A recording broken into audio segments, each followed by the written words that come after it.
In news from the aviation space, the aviation regulator, the DGCA, has slapped a fine of 10 lakhs on airline Air India. And this has happened because they found out in their various audits, post discussions with the airline and the reply that they've received, that there was flouting of the CAR, which is the Civil Aviation Rules. Now, what does CAR and these norms essentially talk about? They talk about the help that is given to a passenger when there's a delay of a flight, rescheduling or cancellation of flight, the accommodation that is provided to passengers, or also in certain cases when business class passengers have been made to travel on quote-unquote unserviceable seats. So in the backdrop of all of this, a heavy fine has been slapped on Air India. Now, our viewers would remember that this is not the first such fine that we've been seeing being levied by the regulator against the airline. Just in a span of a year and a half, this is the second such fine that has been slapped on Air India. Remember, you also have the chief of safety that in fact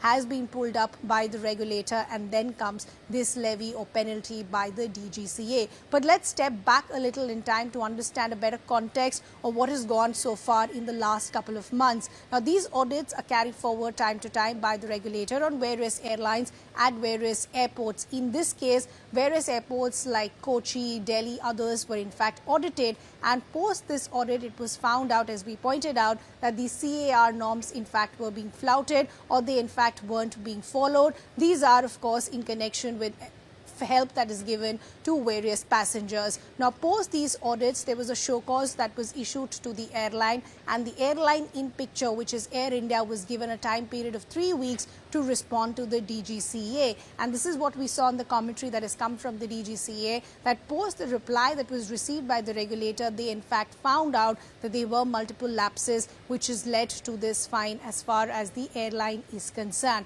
Now, the airlines time and again have gone on to say that this is something that they take very, very seriously, where they try to address issues of the passengers with utmost importance and sensitivity. But sometimes there are conditions that are just out of their hand. In this particular case, Air India has so far not commented as far as this matter is concerned.